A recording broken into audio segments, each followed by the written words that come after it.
Vamos a ver. ¿Hablo yo? Dile que por el problema que no estoy, Buenas tardes. Pues bueno, será necesaria la que presente a Bajo Blanco. Yo tengo un problema en la lista que no puedo hacer. Lo siento, muchas gracias. Bueno, pues en lugar de mi madre, ya se le toca que por ella, aunque muchos ya conocéis a Paco Blanco, Juan Francisco Blanco, voy a decir unas palabritas sobre él, ¿vale? Sobre su vida, sobre su trayectoria académica y como trabajador en todos estos temas de tradición. Juan Francisco Blanco González nació en 1956 en Villar de la Yegua, concretamente en el Toral de la Fuente Nueva. Es licenciado en Filología Hispánica por la Universidad de Salamanca y profesor colaborador de la misma desde 1979. Ha sido director de la Fundación Salamanca Ciudad de Cultura. En la actualidad es el director del Instituto de las Universidades de la Diputación de Salamanca. Ha pronunciado conferencias en varias universidades españolas y americanas. Ha dedicado toda su vida a investigar y divulgar el patrimonio cultural inmaterial. Sus publicaciones superan los 50 títulos y sus artículos alcanzan el centenar y medio.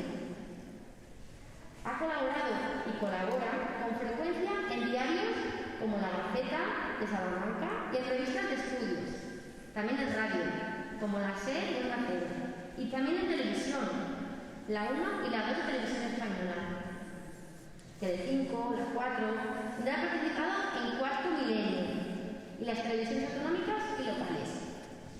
Bueno, pues muchas gracias por escucharme, muchas gracias por venir.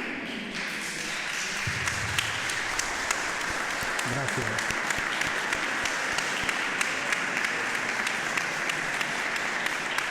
Os dejo con el resto de la mesa de la tarde. Muchas gracias. Gracias. En primer lugar, muchas gracias al Ayuntamiento de Villar de la Yegua por la invitación y, con el permiso de Luis, el alcalde, quiero agradecerle el cariño personal que ha puesto Isabel en que hoy esté aquí. Casi estoy seguro que le hace tanta ilusión a ella como a mí. En una tarde de finales de agosto como esta, más o menos, pero de hace por lo menos 50 años, yo estaba despidiéndome de mis abuelos maternos, después de compartir con mis hermanos y con ellos prácticamente todo el verano. Verano tras verano, desde que yo nací, fui entrando en el mundo maravilloso que ofrece la tradición. Un mundo maravilloso en el que yo he podido navegar a lo largo de todos estos años, gracias probablemente a ellos, a mis abuelos maternos, también a los paternos, a mi abuelo primo, a mi abuela Sica o Kika, y ellos sembraron el germen de lo que sería mi vida profesional, dedicada al estudio y a la divulgación, como muy bien decía Leticia, del patrimonio de la tradición. Realmente yo recuerdo cómo mis abuelos tenían un especial interés e insistían desde la experiencia que suponía que nosotros, mis hermanos y yo, viviéramos la dureza de la recolección en aquellos tiempos en los cuales la mecanización del campo todavía no se había introducido de manera definitiva, de manera que yo, a estas alturas, si mi abuelo Valentín me escuchara, pondría el grito en el cielo, presumo de haber segado a mano, es decir, de haber conocido y de haber vivido la Edad Media y el siglo XXI. Y esas experiencias no se olvidan y nunca estorban. Pero sobre todo mis abuelos insistían mucho en que ya veis lo duro que es esto. Estudiad, aprended, tened conocimiento, adquirir la cultura que nosotros no pudimos adquirir. Y aquellas palabras y aquella insistencia quedaron grabadas para siempre en mi memoria. Y ha sido muchos años después cuando yo he podido reinterpretar aquello que mis abuelos decían y darme cuenta de cuán equivocado estaba mi abuelo.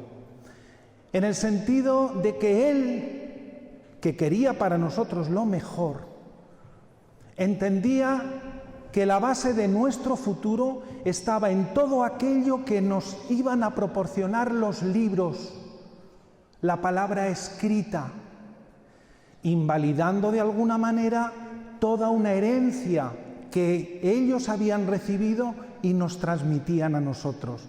La herencia de la tradición oral, que ellos no sabían valorar.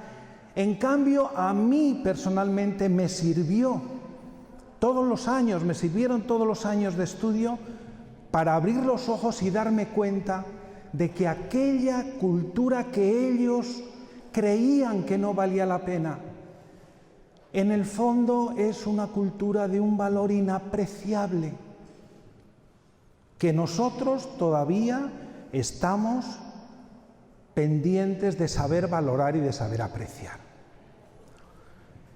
Muchas veces oímos hablar del patrimonio cultural y si preguntáramos aquí, a ver, para los potrosos, ¿qué es esto del patrimonio cultural?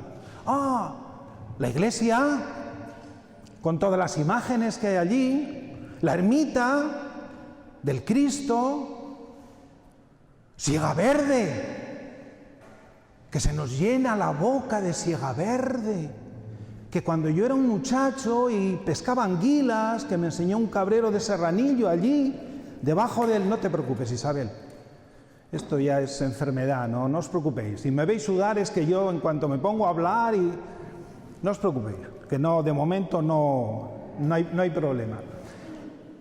Decía que todo eso que se ha puesto en valor después, en aquel momento apenas se conocía, y es verdad que afortunadamente hoy podemos valorar ese legado de miles de años que ha quedado atrapado entre aquellas peñas, entre aquellas pizarras de siega verde. Y es verdad que debemos presumir legítimamente también de ese patrimonio cultural. Pero ahí no acaba el patrimonio cultural de Villar de la Yegua, porque hay otro que es el patrimonio cultural inmaterial, que es lo que yo quiero traer aquí esta tarde.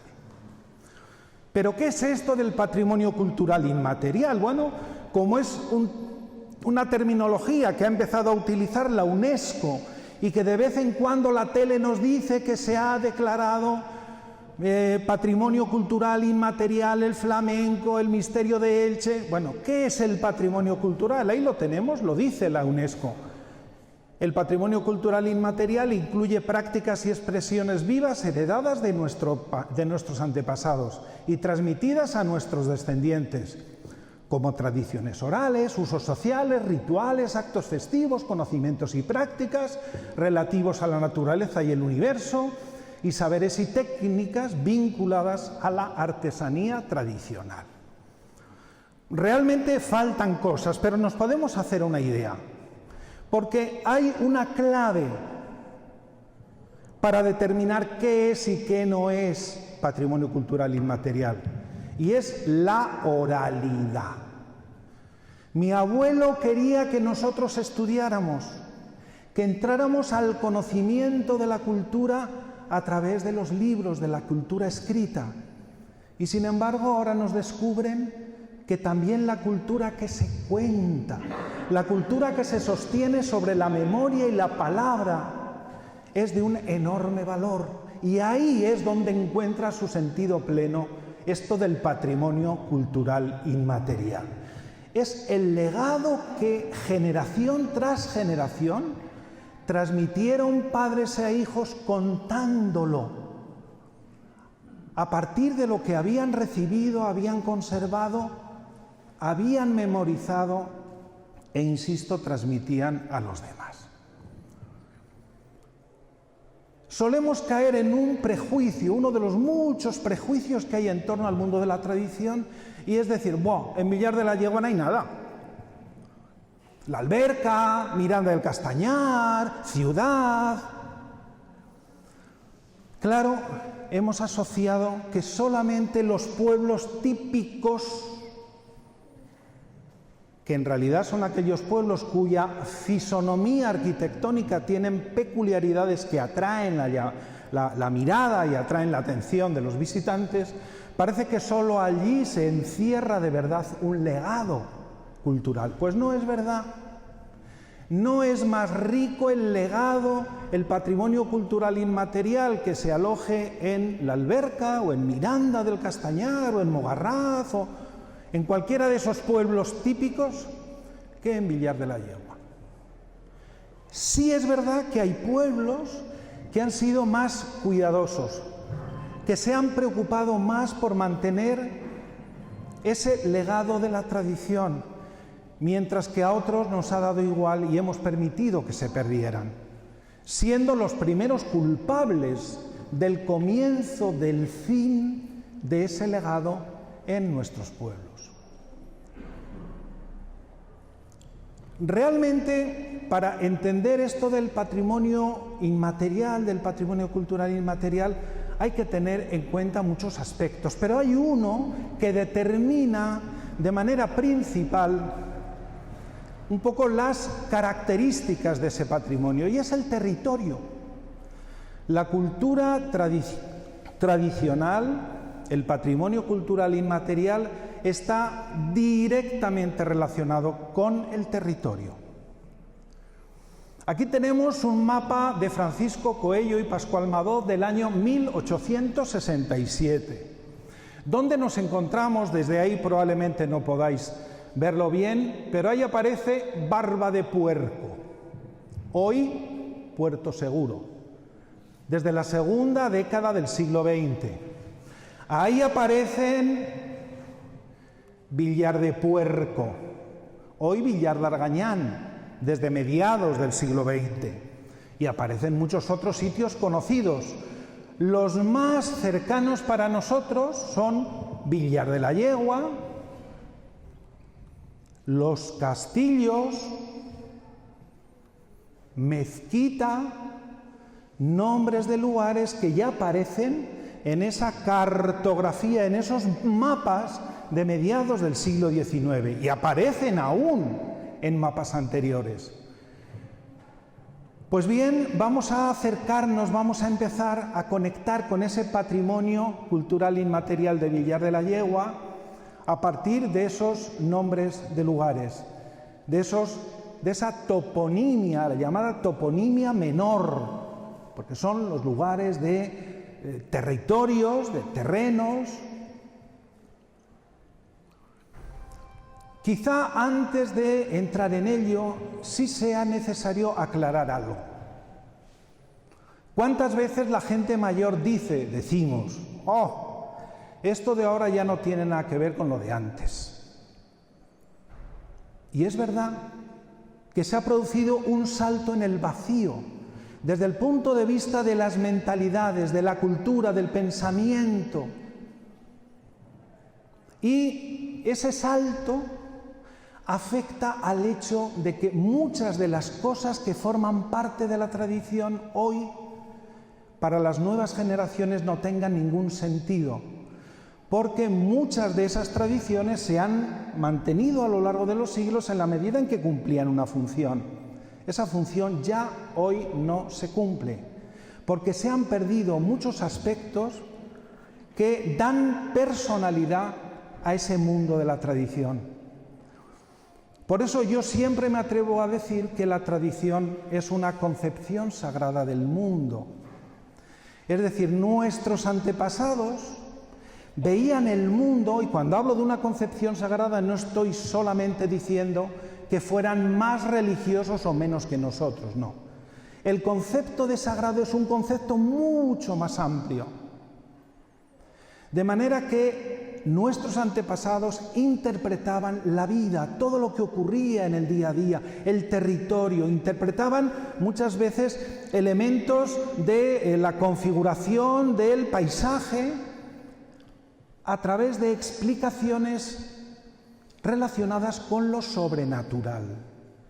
Y se aceptaba y se asumía y servía para entender mejor ciertos aspectos de la vida que de otra manera resultaban incomprensibles. De manera que hoy, que se ha desacralizado todo, que todo es mucho más materialista, resulta difícil entender las supersticiones de antaño, las creencias de antaño, aquellas devociones populares que hoy nos parecen fuera de lugar. Y es porque aquellos antepasados nuestros concebían el mundo, el universo y el mundo cercano a través de explicaciones de carácter sagrado, que hacen entender muchos de los mitos y de las leyendas que están o han estado presentes en nuestro territorio. Por ejemplo, en esa toponimia menor de ese mapa de 1867 aparecía este nombre, Mezquita, que todos conocemos en la carretera hacia Barquilla, que todos deseamos que un día la Diputación arregle esto y se pueda ir sin peligro de que destrozan los coches.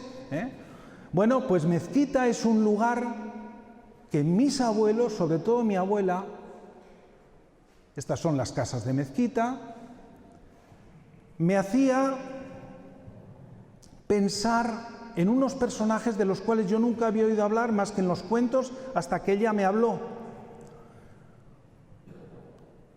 Marga Benito, que ha escrito un estupendo libro sobre Villar de la Yegua, cargado de nostalgia y algunos datos muy interesantes, pues también habla de esto, aunque ella sitúa este territorio de brujas en un lugar más cercano, no tanto en Mezquita. Bueno, mi abuela me decía que en Mezquita se reunían las brujas los viernes por la noche. Y se reunían las brujas del campo de Argañán, incluso venían brujas desde Portugal.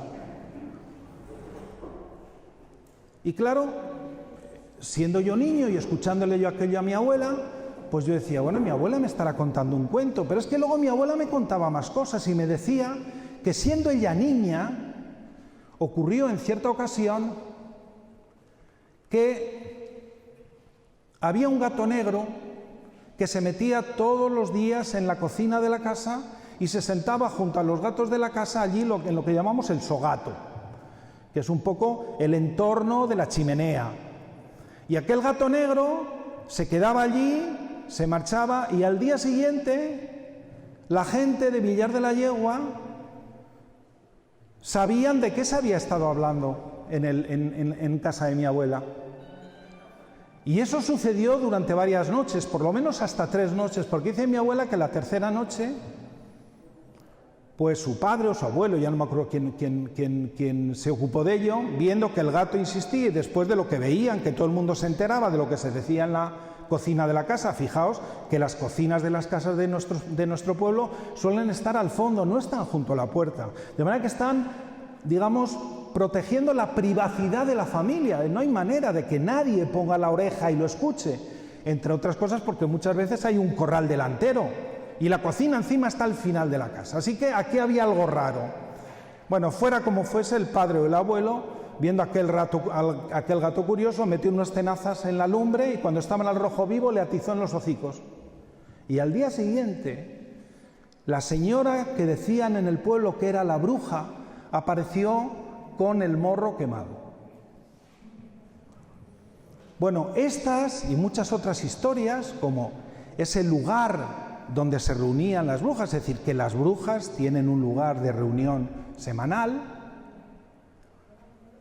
Este es un cuadro de Jerónimo Prieto, que es casi un paisano nuestro, porque es de Espeja y que es uno de los mejores pintores del siglo XX en Salamanca. Recreó lo que podría ser una reunión de brujas en la ciudad de Salamanca. Y ahí recoge algunos elementos de lo que en nuestra tradición se cuenta de las brujas. Las brujas se reúnen todas las semanas, pero sobre todo tienen un gran concilio, una gran reunión anual, que es en la noche de San Juan. Y en esa noche, junto al fuego, se reúnen y cuando están desnudas, se untan, se dan un ungüento que ellas elaboran y después de darse ese ungüento salen volando. Por eso los vemos sobre el cielo de Salamanca, entre el humo del fuego. Realmente es una pieza maravillosa, es un cuadro muy, muy bonito. Bueno, pues esas reuniones de brujas, donde por cierto, bueno, las brujas, según me decía mi abuela, tampoco es que hicieran en sus reuniones nada extraordinario. Comentaban, pues oye, yo a la fulana, a la hija de no sé quién, me tiene cansada y le echo no sé qué. Y el otro día, la vaca de no sé cuál que estaba preñada, la he hecho abortar. O sea, cosas de este tipo de la vida cotidiana, no eran grandes tragedias o grandes dramas en general. Esas cosas era lo que decía mi abuela que trataban las brujas en sus reuniones. Realmente yo estuve durante 10 años estudiando las brujas en la región, recabando datos en todas las provincias, con ayuda de gente, como por ejemplo de mi hermana Ángela, que estaba entonces de profesora en otra provincia. Bueno, y de aquellas encuestas que se hicieron se extrajeron datos concluyentes, y es que efectivamente en esta región se ha creído muchísimo en las brujas. Y cuando digo se ha creído, no es que se contaran cuentos, no, es que en cada pueblo había brujas, decían. La fulana de tal que vivía en tal calle, con nombres y apellidos. En cada pueblo de la provincia de Salamanca y del resto de las provincias ha habido personas de las cuales se decía que eran brujas. Evidentemente yo no las he visto volar, pero sí he visto ciertos signos externos que nos denotan o que nos demuestran que la creencia es una creencia muy arraigada, como por ejemplo los elementos protectores, los ramos del Domingo de Ramos puestos en las puertas o en las ventanas de las casas para evitar que entren influencias malignas, se decía en general. A veces se hacían cruces con los palos del ramo del Domingo de Ramos y se ponían en las puertas. Esta obsesión por proteger la casa de la influencia de estos seres maléficos ya nos está diciendo que efectivamente esa creencia existe. A veces la creencia llega a cosas tan importantes y tan cercanas para nosotros como la matanza. Luego comentaré algo más de la matanza.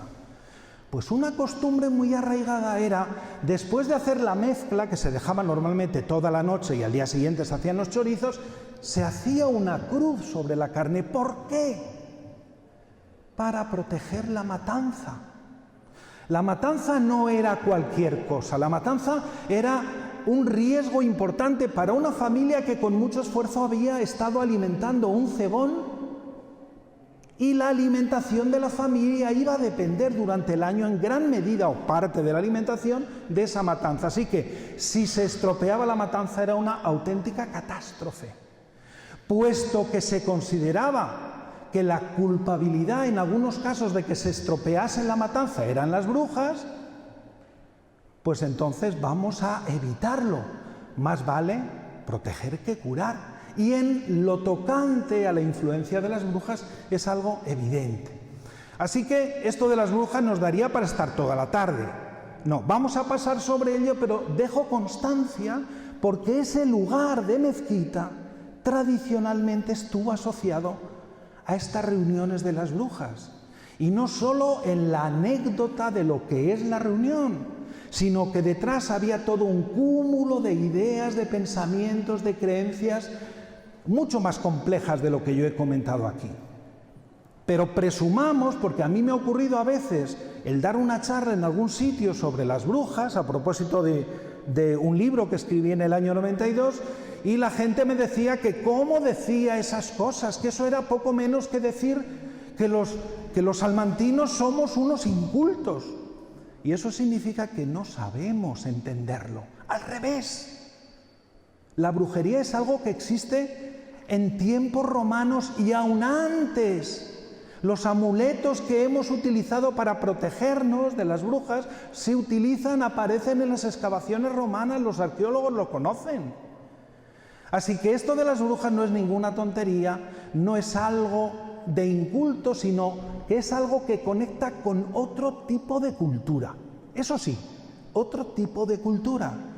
Una cultura que nos remonta al mundo antiguo, que se mantuvo a través de los siglos de una manera escondida, porque la Iglesia perseguía todas estas creencias, pero que es parte de la cultura sin duda ninguna y parte importante. Así que en aquellos sitios donde se han conservado costumbres y tradiciones relacionadas con ello, pues es legítimo presumir de que eso ha formado parte del patrimonio cultural. En algunos casos se mantiene, ¿eh?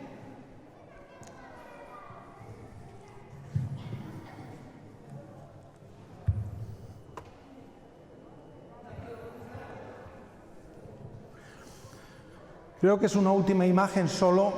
Una de las cosas muy curiosas en relación con las brujas era, posiblemente lo que más se temía de las brujas era el mal de ojo.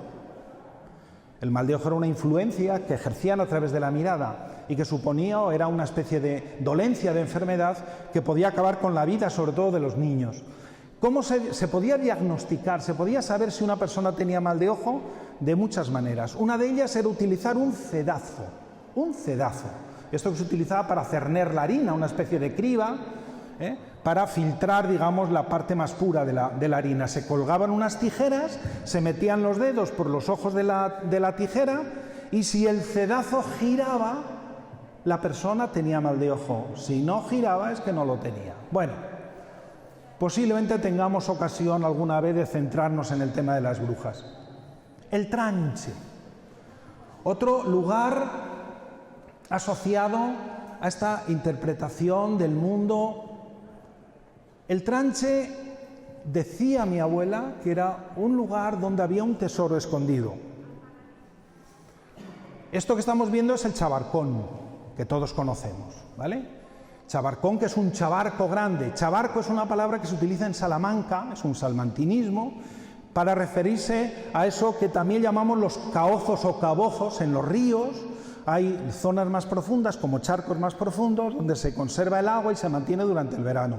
Eso sería un chabarco o un caozo. Bueno, pues un chabarcón sería eso, pero grande. Y realmente esta gran charca en ese entorno del tranche, pues es un lugar conocido porque, como sabéis, ahí Miguel encontró una pieza, una estela romana que conserva, que está en su casa.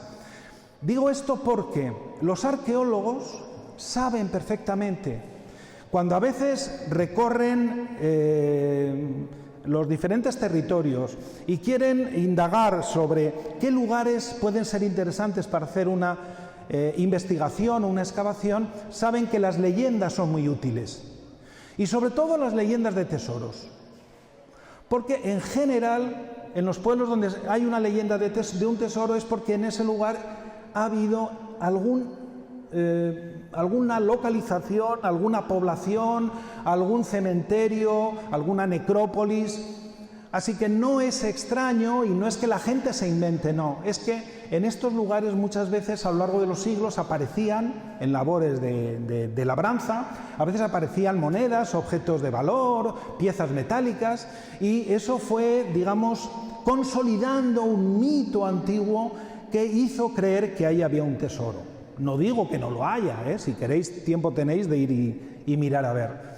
Pero que los lugares conectados con o que tienen algún interés de tipo prehistórico o antiguo suelen ser lugares conectados también con el mundo de los mitos y de las leyendas. Mi abuela no me contaba nada más que esto, que había un tesoro escondido y punto. Los castillos, ya nos vamos hacia la zona de las Arribes del Águeda, y respecto de los castillos, mi abuela me decía que la mañana de San Juan en los castillos se aparecía una mora encantada y que se sabía que estaba allí porque cuando se iba había ropa tendida, pero que solo se le aparecía a los chicos, a las mujeres no. Decía, luego, por ejemplo, Marga Benito en su libro da otra versión, Mi abuela decía que esta mora encantada se aparecía a los hombres y le pedía que le ayudasen a romper el encantamiento que sufría. ¿Y cómo le ayudaban? Pues la mora se llevaba al muchacho a su cueva, la cueva donde vivía, y entonces se transformaba en un gran toro con los cuernos ardiendo, en llamas. El muchacho tenía que aguantar aquella presencia sin inmutarse. Si pasaba esta prueba, este primer examen, iba al segundo y entonces se transformaba la mora en una gran serpiente que se enrollaba al cuerpo de la persona y que si superaba esta segunda prueba entonces rompía el hechizo. Bueno, pues nunca nadie fue capaz de romper el hechizo y la mora sigue encantada en ese lugar. De nuevo, un lugar de leyenda que seguramente es un lugar donde hubo un asentamiento en tiempos antiguos y que probablemente por eso alimentó la invención de esta especie de mitos, que intentan dar sentido a lugares en los que aparecen rastros de otro tiempo y que los campesinos no saben muy bien cómo explicar. Se agarran a la leyenda y la leyenda les tranquiliza en el sentido de que les permite encontrar una respuesta, porque al fin y al cabo, y una de las cosas que yo aprendí y que en definitiva me sirvió esa insistencia de mi abuelo de que yo estudiara, fue para aprender a interpretar esas tradiciones que ellos me contaban.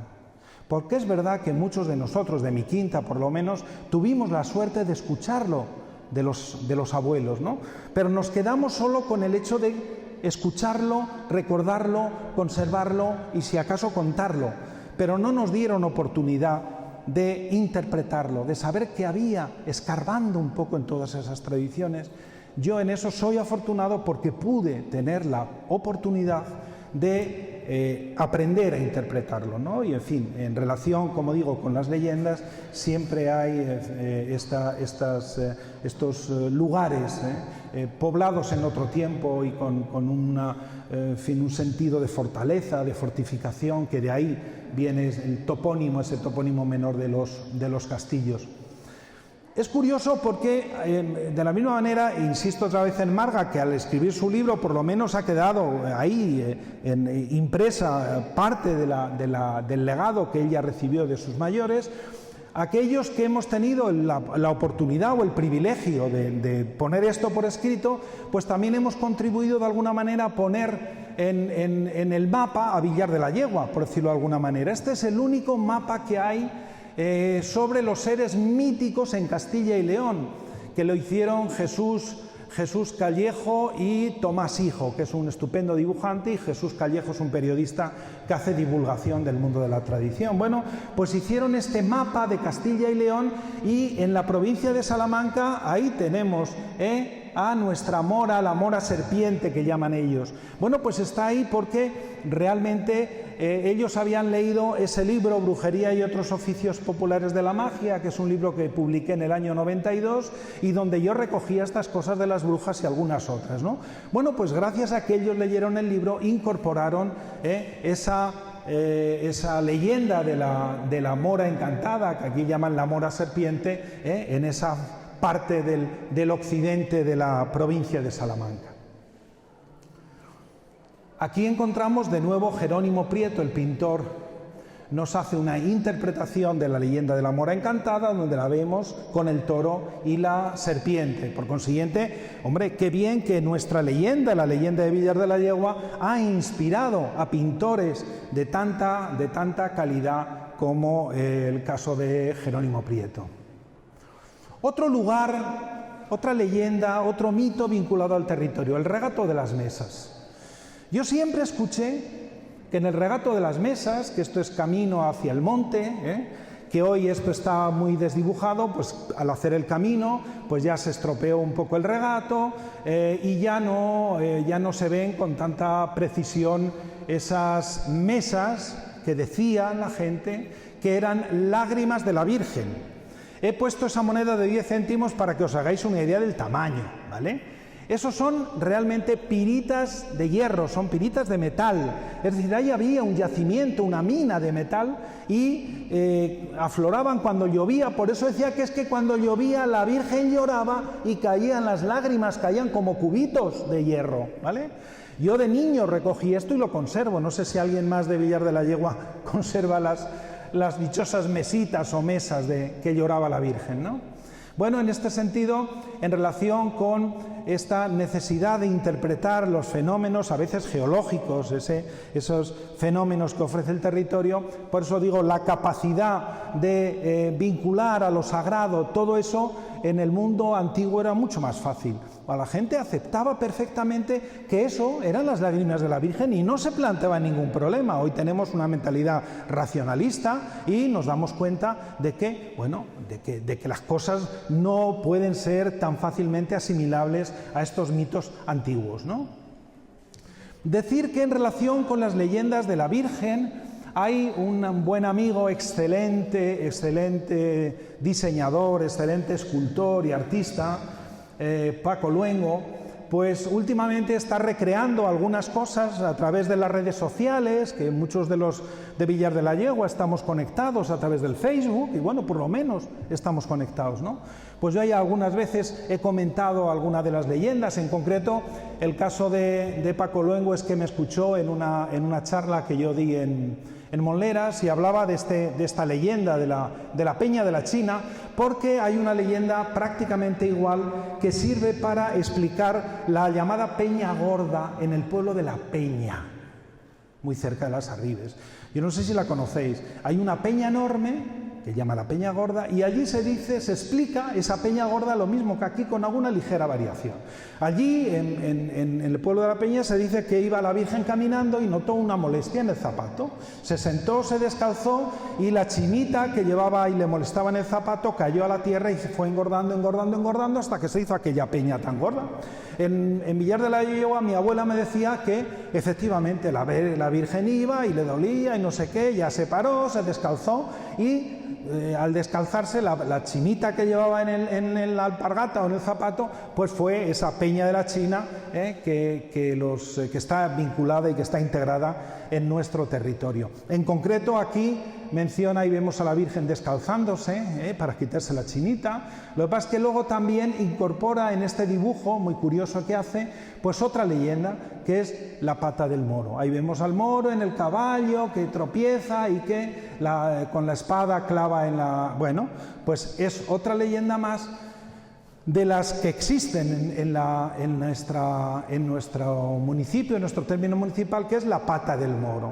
Es verdad que es difícil encontrarlo si no se va con alguien que conozca bien el territorio. Yo aprovecho para invitaros a todos, que sé que venís muchos en el verano, y que el verano da para todo, da para divertirse, ahora estamos como estamos, pero bueno, el año que viene, si Dios quiere, las cosas estarán mejor. Y yo os invito a que busquéis a aquellas personas que todavía saben dónde están estos lugares, y haced pequeñas excursiones y conocedlos de cerca, porque ahora ya tenéis un pretexto más. Ya sabéis que esos lugares tienen un alma diferente. Id y conocedlos, porque están cargados de una energía, de una cultura y de una tradición importante, para que no se pierdan, para que sigamos sabiendo dónde está cada sitio y cómo se llama cada sitio, Pues esto es la pata del moro, que según la leyenda venía el moro y, bueno, tropezó con el caballo dio en la peña, ahí se ve mal, pero esa es la herradura, ¿vale? Está hendida en la peña, hay una marca, efectivamente, parece de una herradura, igual que hay una abertura en la misma peña, en otra peña del lado, que dice que es que se partió al caer y dar con la espada.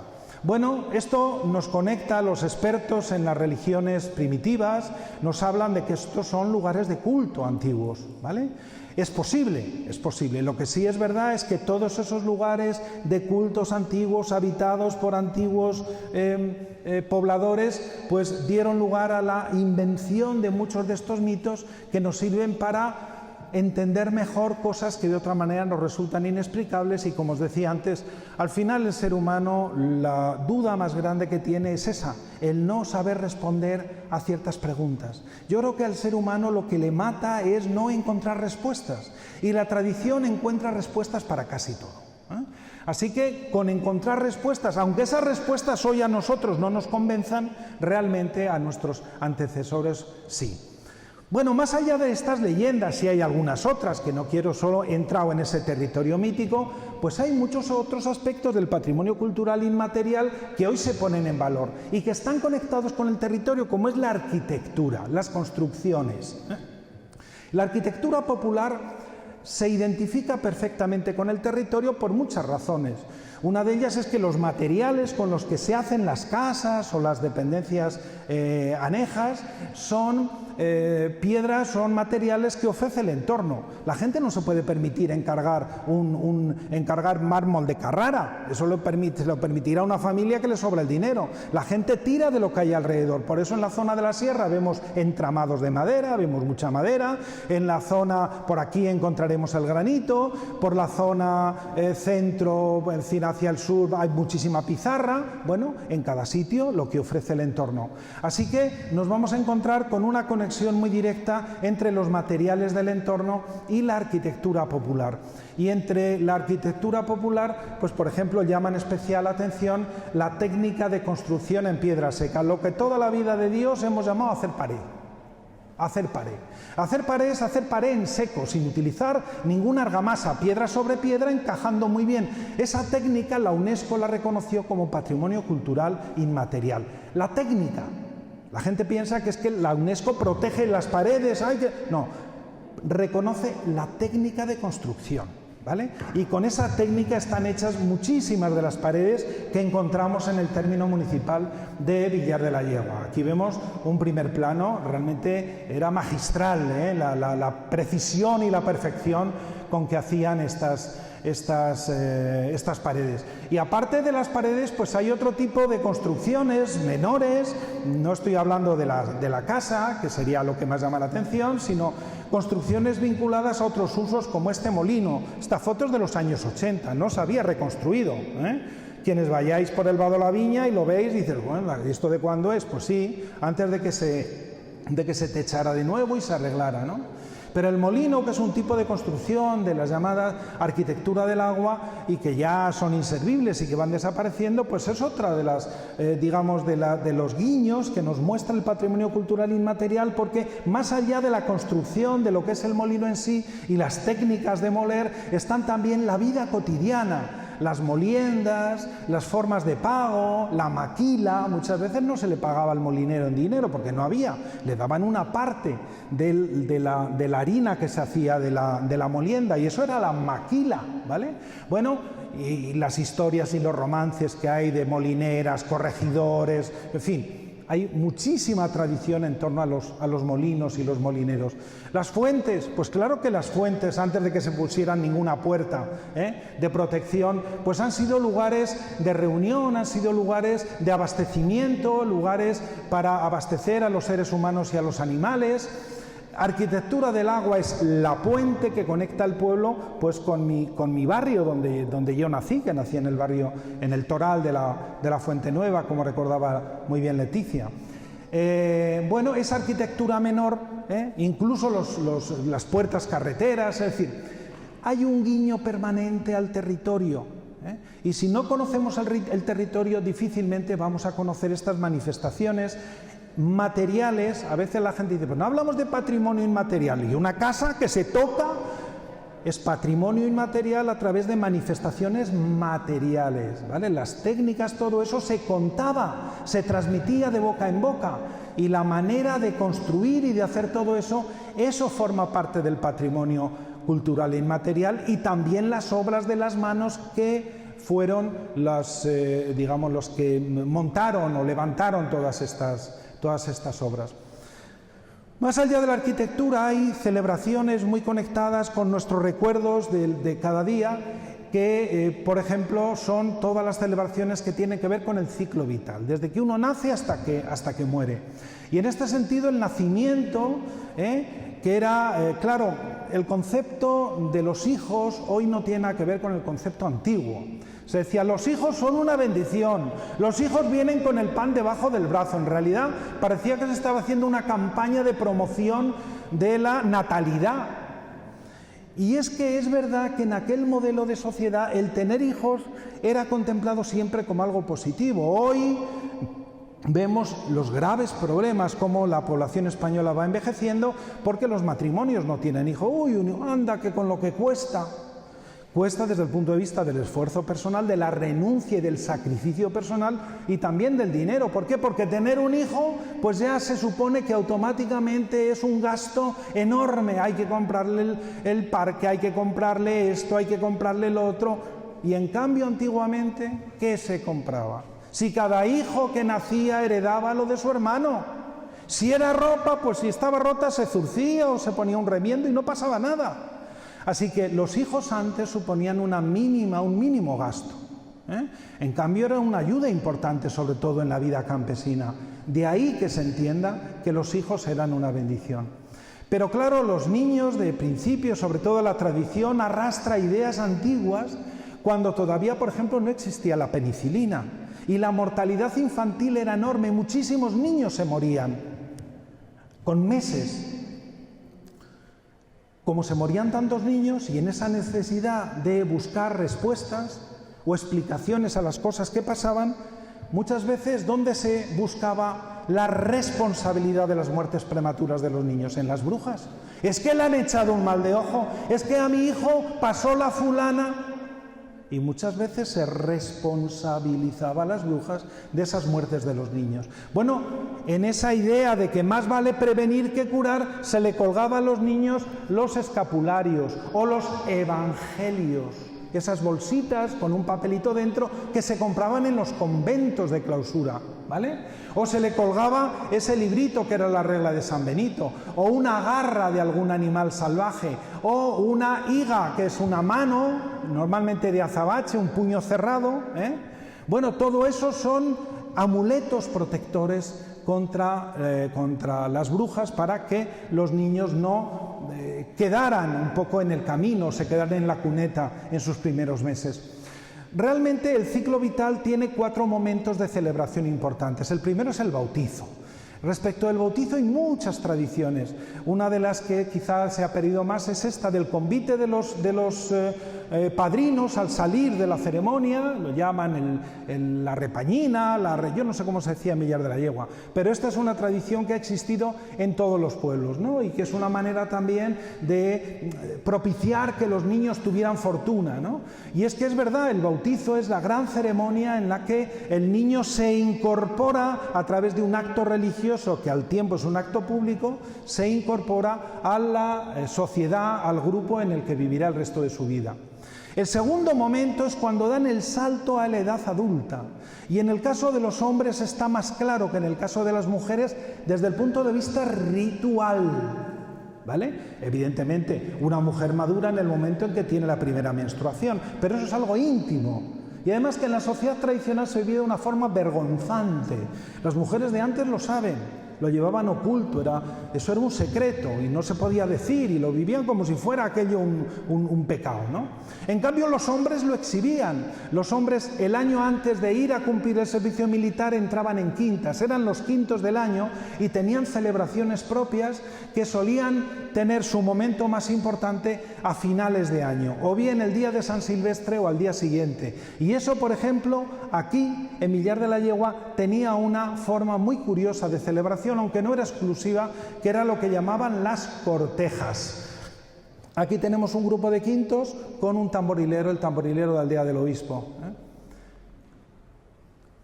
Realmente, ahora veremos lo de las cortejas, es muy importante entender por qué se le daba este realce a los muchachos que se iban a la mili. Los chicos, los chavales que se iban a la mili, iban niños y volvían hombres. Eso es lo que la gente decía. Cuando el chaval se iba a la mili, siempre iba a lo mejor era la primera vez que salía de su pueblo él solo, y siempre se le daba, anda hombre, que te vas a hacer un hombre.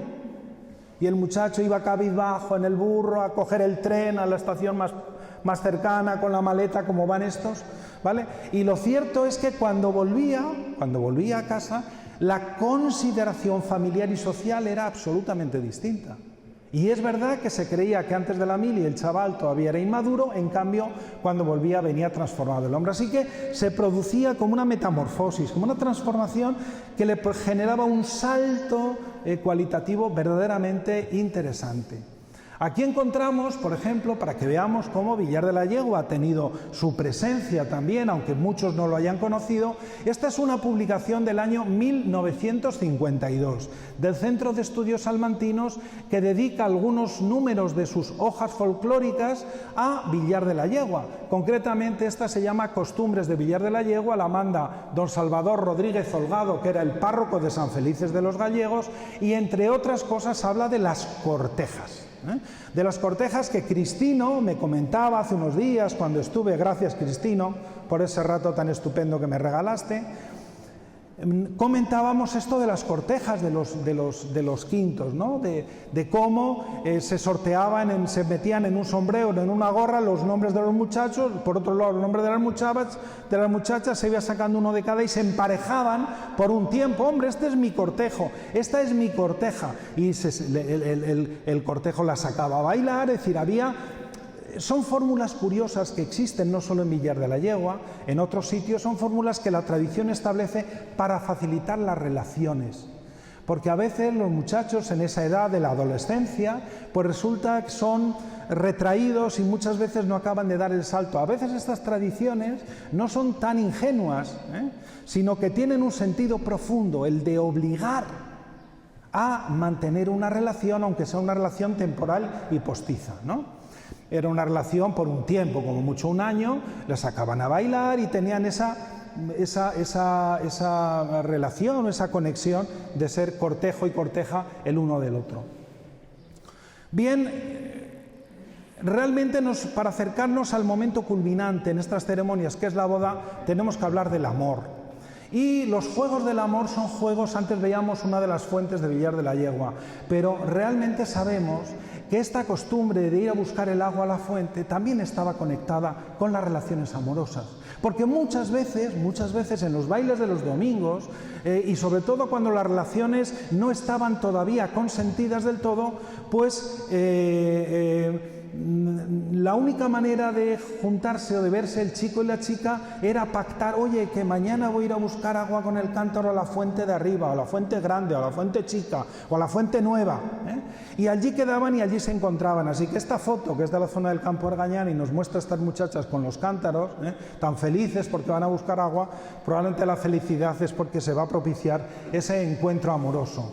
Las bodas son probablemente uno de los pocos acontecimientos que rompen la monotonía en los pueblos. Por eso esta foto que hizo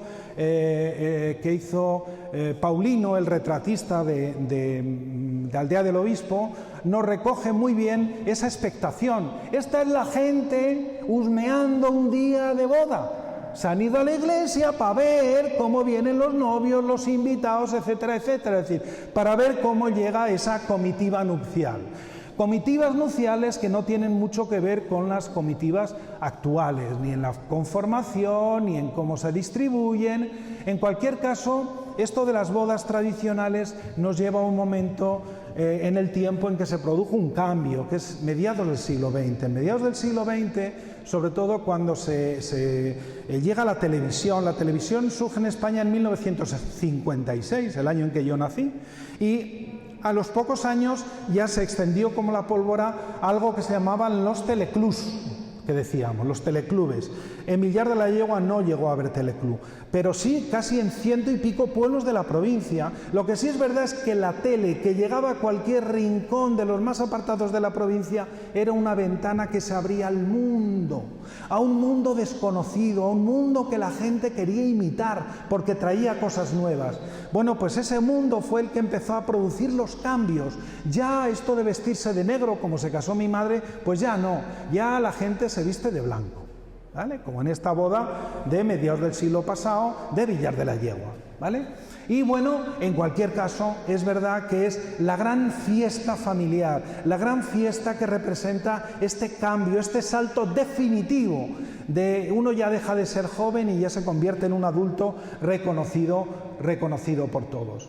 De nuevo encontramos en las hojas folclóricas un guiño a las bodas en Villar de la Yegua. Esta la información la facilita desde San Felices de los Gallegos Javier del Carmelo, que es un seudónimo que utiliza. ¿Qué nos cuenta? Pues nos cuenta algunas peculiaridades de las bodas de Villar de la Yegua, Algunas me las contaba Cristino el otro día, como la costumbre de nombrar, y también de esto me habló en su día, recuerdo Lisarda, recuerdo a Vicenta, a la señora Vicenta.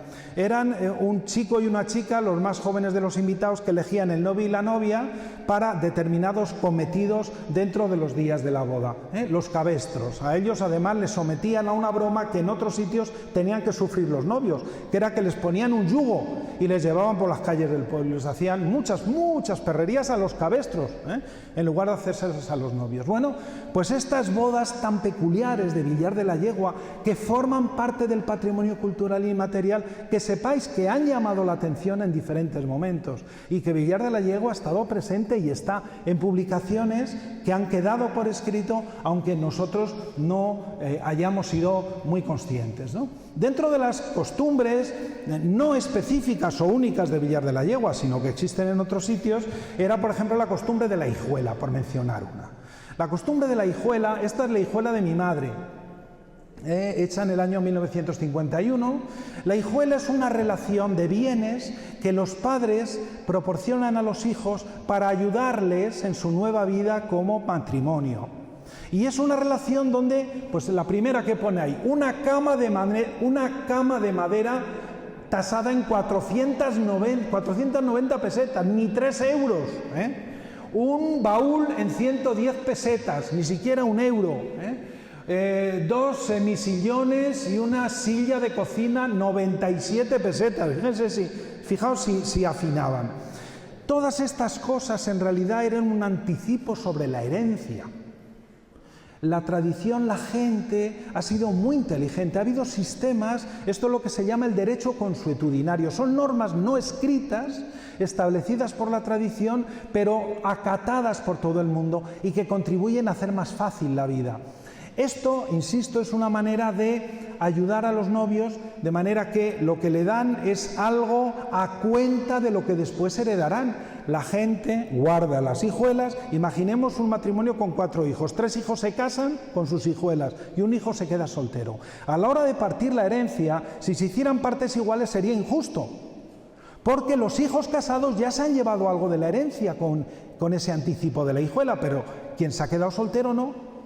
Se igualan las cosas poniendo sobre la mesa las hijuelas. Así que son costumbres muy interesantes, muy curiosas, que han desaparecido y que quedan rastros. Seguro que en los cajones de las cómodas en vuestras casas, en alguna hay alguna hijuela, y son datos muy interesantes que conviene conservar. En nuestro instituto las digitalizamos y las conservamos porque nos permiten conocer el pasado.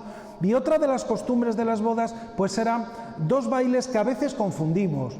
Esto es el baile de la pica, ¿vale? Es el baile de la pica, en que los 2 mejores bailadores que iban a la boda, pues delante de una rosca, pues ejercitan y exhiben su capacidad y su maestría, ¿no?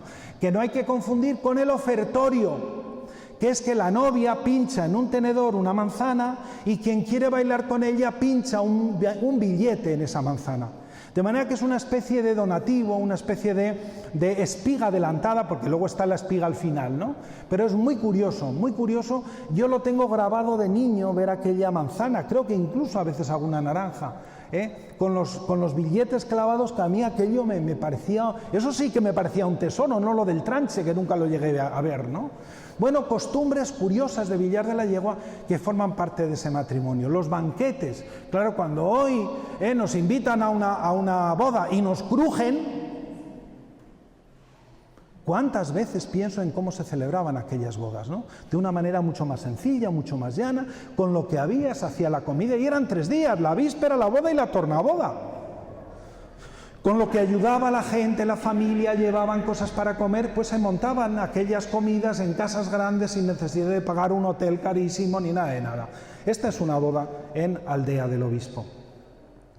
Y las fiestas, un recorrido rápido, porque desde luego no querría ir mucho más allá de lo que ya he invertido robándoos la tarde.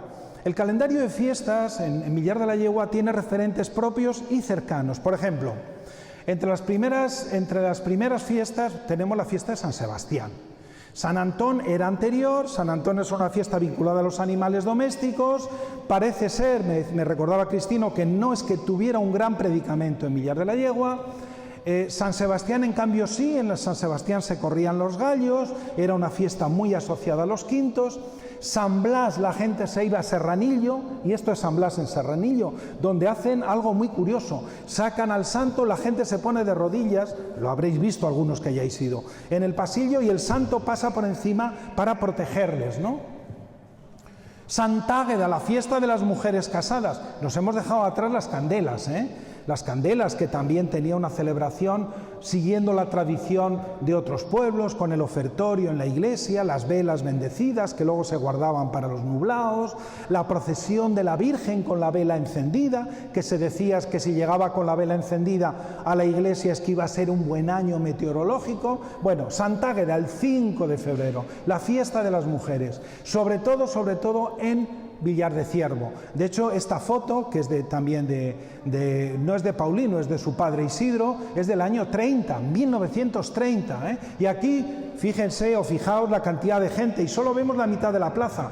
Aquí habría otra casa y habría otras tantas o más personas. Estamos en un momento, entre los años 30 y 50, que la población de la provincia era muchísimo mayor que es hoy, evidentemente. Para haceros una idea, la mayor parte de los pueblos de la provincia hoy tienen como un 10% de la población que tenían en los 50, cuando empezó a sangrar la provincia con la emigración.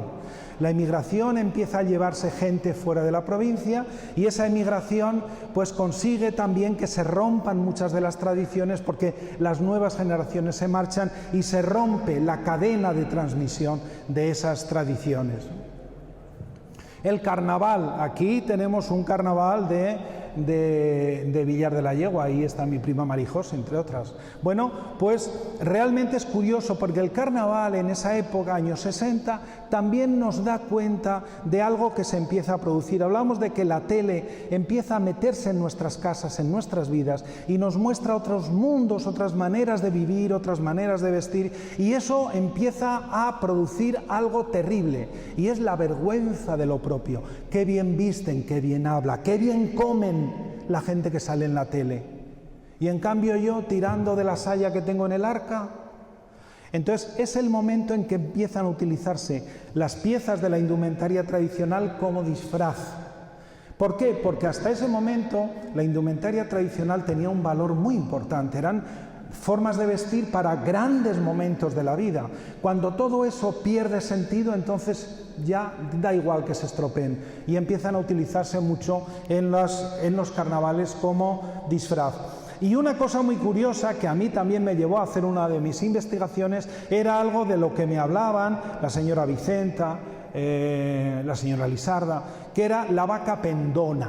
La vaca pendona, una persona que se ponía encima, pues como esto es la vaca prima en Villavieja de Yeltes, pero era lo mismo, unos palos, unos cuernos, se tapaban con una manta y corre que te corre delante de la gente divirtiéndose, detrás de la gente divirtiéndose, ¿no? Bueno, pues la vaca pendona, esas vacas de carnaval o vaquillas de carnaval, existen por toda la provincia y con nombres muy diferentes, Seguimos más rápidamente, llegamos a la Cuaresma, pasamos la Cuaresma, llegamos a la Semana Santa y llegamos al Domingo de Pascua. Y el Domingo de Pascua se come el hornazo, y esta es una foto que todos reconocemos del fuerte comiendo el hornazo la gente de Aldea, pero la gente de Villar de la Yegua, claro que también íbamos a comer nuestro hornazo, Las bendiciones de Campos en el mes de mayo y la fiesta de San Isidro, la fiesta del Corpus con aquellos altares con los niños bendiciéndoles, en algunos sitios todavía se conservan. La fiesta de San Juan, la fiesta grande de Villar de la Yegua, que hubo de ser cambiada por aquellos problemas que hubo con Villar de Ciervo, y que sobre todo nos traía a la memoria los toros, los encierros, las capeas, ¿no? En Salamanca no se entiende una fiesta si no hay toros. Se mire por donde se mire, da igual la sensibilidad que ahora exista o no exista. No hay fiesta importante en la provincia de Salamanca si no hay toros. Así que los toros, que además se montaban en estas plazas imbricando unos carros con otros, pues era una manera espontánea de, digamos, aportar el elemento definitivo. Ya sabéis esa canción que se canta por Salamanca: señor alcalde, si no hay toros tampoco hay baile, si no hay baile tampoco hay misa, porque los mozos no la precisan. Claro, los toros es lo primero, si hay toros luego me dé usted todo lo demás, ¿no? Los ofertorios en el entorno de agosto, en el Santo Cristo, con esas roscas que se subastaban y se subastan todavía, afortunadamente, y que, bueno, culminan en esos ofertorios de madrinas de la Virgen del Rosario, el primer domingo del mes de octubre, ¿no? Una última tradición, bueno, una última fiesta reconocida, la fiesta de Todos los Santos. Esta es una cosa curiosa porque Paulino, el retratista, me comentaba que solo consiguió esta foto de Castillejo de Martín Viejo. Era costumbre antiguamente que a los niños se les llevara el día de difuntos y se pusieran sobre las tumbas de los antepasados. Era como una manera de presentarlos. A mí me parece una cosa más allá de lo tétrico. Ya sabemos que hoy la muerte es un tabú, no se habla de la muerte, está prohibido, no sé qué mal gusto. Pero en la tradición la muerte era algo cotidiano, la muerte estaba integrada en la vida diaria. Por consiguiente, los traumatismos psicológicos eran mucho menores de lo que hoy existen. Bueno, insisto, Día de Difuntos, esta foto es estremecedora. Las mujeres de luto con los niños puestos sobre la tumba, en una especie de ofertorio y en una especie de presentación a los antepasados. Un guiño a una fiesta que, sin estar en el calendario porque no tiene lugar fijo, sí que era vivido como una fiesta, es la matanza. ¿Quién no recuerda la matanza como una gran fiesta? Cansada, claro, se trabajaba mucho, pero ¿no se vivía como una fiesta? ¿Como un auténtico espíritu festivo? En la fiesta se esconden muchísimas tradiciones, muchísimos conocimientos antiguos que también merecería la pena dedicarles casi una sesión. Evidentemente la matanza es importante, como decía antes, porque para la familia campesina suponía la alimentación de una parte de la vida a lo largo del año. Y esta foto recuerda algo que a mí mi abuela me contaba, que yo no recuerdo. Yo creo que mi abuela me hablaba del zaumaque. Cristina, ¿a ti te suena esto del zaumaque o de la zaumaza? En un bote, eso era una broma, en un bote se echaba brasas, se echaba estiércol, se echaba pelos, goma, algo que producía mucho humo y muy mal olor. Se llamaba a la puerta de la gente que estaba de matanza. Cuando contestaban, lo metías dentro y cerraba la puerta para que se atufaran los que estuvieran dentro. Era una de las muchas bromas, como tirar los cacos, que era otra. Pero esta, lo que tiene de interés es que en el fondo esconde eso que hoy os decía, de que detrás de las tradiciones hay comportamientos que nos llevan a un mundo antiguo, primitivo, que ya hemos olvidado. Este tipo de zaumazas o de saumerios de mal olor era una de las maneras más comunes que se utilizaban para proteger la matanza de esas influencias negativas. Lo malo, lo que huele mal, protege de lo que afecta malamente a aquello que estamos haciendo. Así que era como una especie de amuleto protector. Antiguamente quedó transformado en broma. Pero es que las bromas que se repiten en la tradición siempre tienen detrás un significado profundo que muchas veces deberíamos investigar o deberíamos conocer. No hay fiesta sin baile, no tiene encanto este baile en la era, No tiene encanto estas personas que iban de fiesta en fiesta. María Mandiles, ¿quién no la recuerda? Yo la recuerdo en el coche en línea vendiendo chucherías allí en Ciudad Rodrigo, pero también recorría los pueblos de la comarca vendiendo los caramelos. En fin, como siempre se caía alguna moneda de la familia el día de la fiesta, pues nos lo gastábamos como podíamos con María Mandiles. Y la vida cotidiana. Solo voy a pasar imágenes para no teneros ya más rato. La vida cotidiana, los trabajos tan duros de esta vida campesina, la siega, empieza la siega, la primera mecanización, el acarreo, la trilla, el trillique, la limpieza del grano y de la era. el meter la paja, que es de entre las cosas que yo recuerdo lo más duro y lo más desagradable que yo recuerdo de la recolección, más incluso que la siega. Las vendimias y la ganadería, el pastoreo.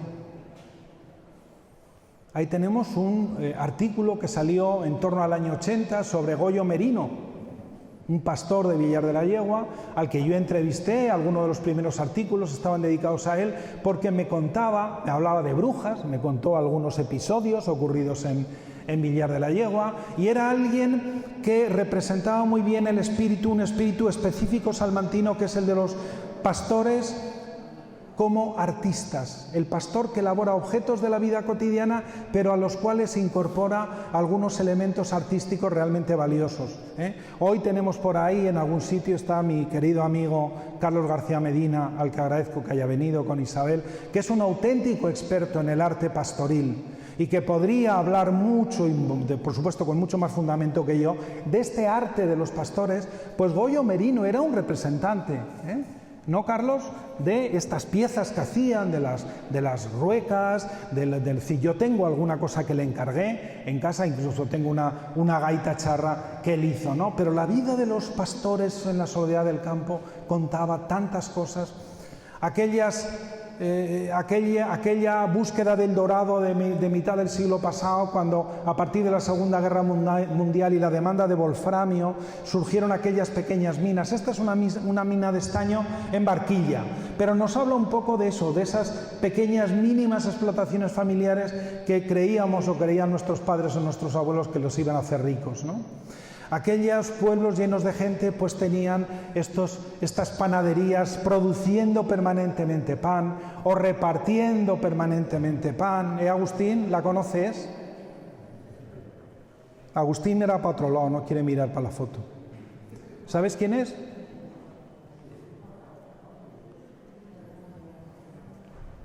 Isabel. Isabel ahí con la furgoneta, con el Renault para repartir el pan. Bueno, la vida cotidiana en los pueblos estaba inmersa en una serie de ejercicios, de oficios aplicados a las necesidades, al autoabastecimiento campesino. Este es un herrero de Villar de la Yegua, es una foto de los años 80 también. Un tejar, el tejar de mi tío Juan Sidoro y mi tía Isabel, Ahí lo tenemos en la carretera, según se iba a Villar de Ciervo a la derecha. Pues ahí tenemos, produciendo cuando había tanta gente que había que construir y había que rehabilitar las casas. En esa vida cotidiana hay aspectos, algunos de los cuales a mí me gustaría que nunca se perdieran, como son esas reuniones vecinales, en los seranos, en el fresco de la noche de los veranos, en las solanas. Aquí tenemos esa práctica de las mujeres de la solana, al acabar de comer se juntaban, se reunían en la calle y practicaban lo que yo llamo el ocio productivo, es decir, salían a entretenerse, a hablar, a cotillear incluso, pero sobre todo a socializar y a aprovechar el tiempo para hacer, digamos, tareas complementarias de zurcido, de bordado, de un montón de cosas. Aparte de todo eso, pues está lo que siempre hemos llamado folclore, que son los romances, las canciones populares, y yo recuerdo en los años 70 todo lo que yo escuché a la señora Vicenta, diferentes variantes de romances que luego yo he podido estudiar, y de Lisarda, hermana de leche de mi madre, a quien recuerdo con tantísimo cariño, y Lisarda que me contaba todo y más que todo, siempre con un afán de compartir lo que ella había vivido.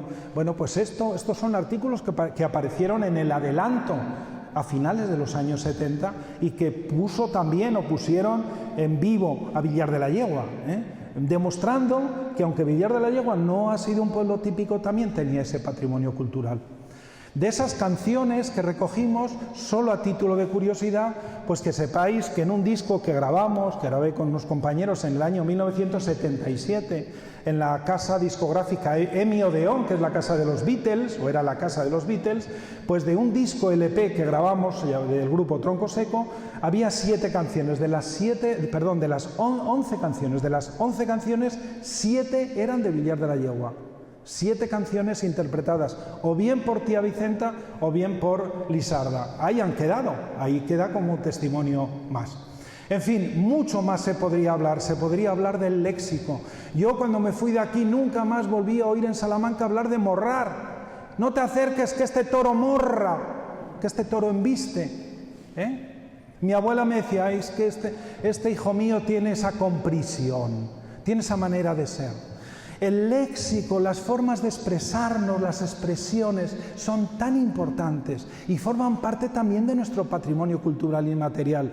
Yo siempre digo que debemos presumir de todo eso, de esas tradiciones, de todas esas expresiones, de todas esas palabras.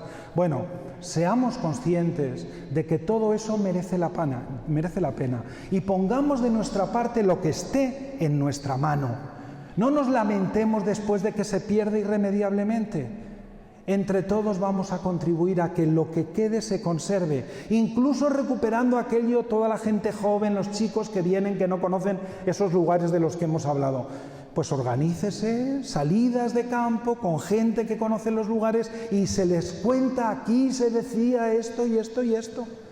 Y encontraremos un Villar de la Yegua almado, con un alma intensa, que a veces se nos escapa, con ese sentido presuroso de disfrutar el día a día. Vamos a Villar de la Yegua y con hacer una merienda con los amigos o asar un poco de carne o bailar. Es que no, es que hay más cosas que se pueden hacer. Eso también. Pero si entre todos intentamos conservar lo que podamos de ese patrimonio, preguntando a la gente mayor, que tendrá memoria unos más que otros, para que nos lo refresquen, realmente haremos algo importante por nuestro pueblo, pero está en nuestras manos. Si no lo hacemos, luego no nos lamentemos. Cuando nuestros nietos vengan, ¿y cómo os dejasteis perder? Que ahora yo querría ir, que he leído en un libro, que he visto en un mapa que se publicó, ¿y eso dónde es? Ah, no sé. ¿Pero cómo que no sabes? ¿No le preguntaste? Que no nos lo tengan que echar en cara, por favor. Así que vamos a hacer lo que esté en nuestras manos, ¿vale? Muchas gracias por vuestra paciencia. Un placer. Muchas gracias.